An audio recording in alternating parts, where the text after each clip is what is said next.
E aí, pessoal, como estão? Cansados por aí? Uma preguicinha, quem sabe? Eu tô com preguiça, tá? Eu vou falar pra você que eu tô com bastante preguiça agora, porque eu fiz todo o vídeo até o finalzinho pra identificar que o meu microfone tava longe. E agora eu tô gravando o vídeo de novo. E aí esse vídeo, então, é um repeteco do que eu já tava falando antes. Mas enfim, eu gostaria de falar com vocês sobre preguiça. E eu encontrei o livro do Devon Price, que é um autor, um psicólogo, se eu não me engano, americano, e ele tem um livro chamado Laziness Does Not Exist, em que ele questiona a veracidade desse termo preguiça, né? Porque ele é pejorativo na nossa sociedade. Então, quando a gente fala que alguém está com preguiça, ou a gente mesmo está com preguiça, ele costuma ter esse peso pejorativo, e aí ele vai lá e vai dizer assim: a preguiça não existe. E eu digo, uau, né? Deu de explodir a mente, porque a gente aprende desde pequenininho, né? Eu aprendi desde pequenininho o que é preguiça, comecei a nomear preguiça, e claro, nomear preguiça como algo ruim. A gente não deve ser preguiçoso, né? As pessoas vão dizer assim, ui, que preguiçoso que tá fazendo aí? Então, a gente começa a criar esse mito da preguiça em torno de todos nós, e quando a gente está maior, a gente abraça isso de tal maneira que a gente se sente culpado por estar com preguiça, né? E aí o que ele vai falar assim, que preguiça não existe, porque ela é uma construção social baseada no contexto, né? No contexto em que a gente se enquadra, em que a gente vai atribuir mais peso à produtividade. Então aquela pessoa que faz mais, que produz mais, que gera mais resultado, que, enfim, de alguma forma faz coisas que resultam em mais, ela vai ser melhor. A gente vai atribuir a ela esse valor. E, claro, a gente vai jogar para o outro que não produz tanto um aspecto negativo. E aí, ele vai dizer que isso é um produto, então, do contexto que a gente um pouco mais contemporâneo, não tão para trás assim, não tão novo assim, né? Ele é bem antigo esse conceito, porque claro, desde o momento em que a gente tem a produção, né, que a gente tem resultados que precisam ser entregues, a preguiça vai servir vai ter muita relevância. E não por acaso é um dos 7 pecados capitais, né? Preguiça, porque a gente é muito influenciado pela parte religiosa e historicamente, e em alguns momentos aí na Idade das Trevas, por exemplo, tu não poderia pecar, né?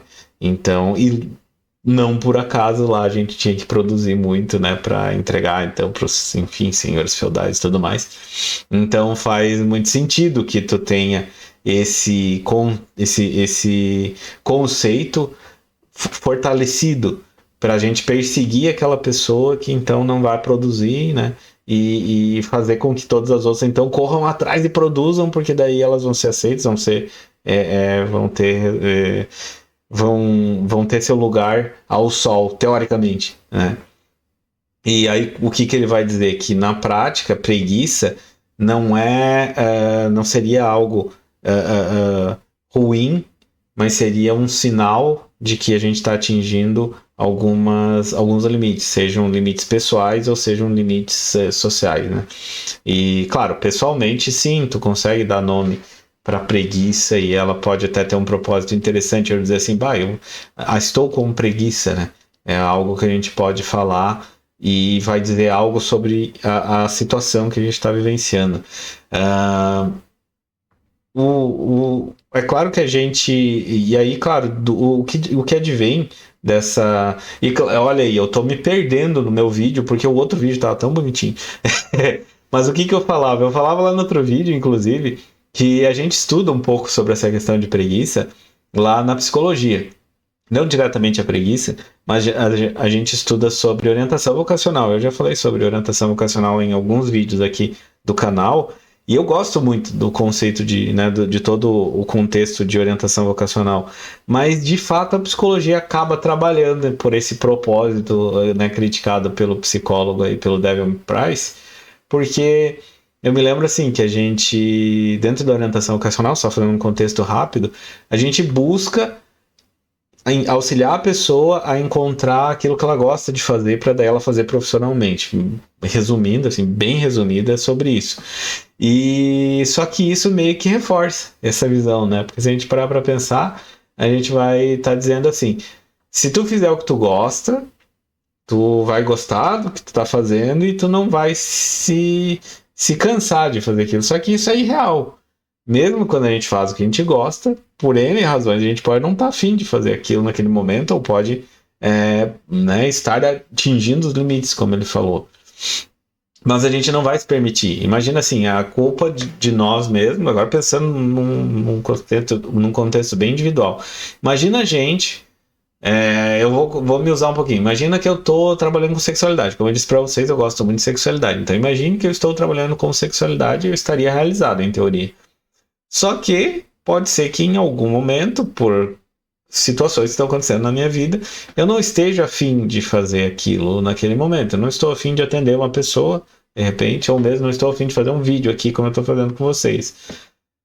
Eu vou sentir culpa, porque eu vou pensar assim, eu vou me questionar, né? Eu vou dizer assim, cara, mas é o que eu gosto de fazer.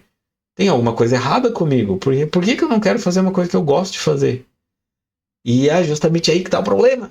A gente bota a culpa no sentimento nosso. A gente deslegitima o nosso sentimento, que está vindo de dentro de nós, e por definição ele tem que ser legítimo, porque ele está vindo dentro de nós, ele não está vindo de fora. E aí eu vou lá e faço o esforço para eu fiz a mesma coisa no outro vídeo. Deslegitimar esse meu sentimento e para daí ir adiante, né?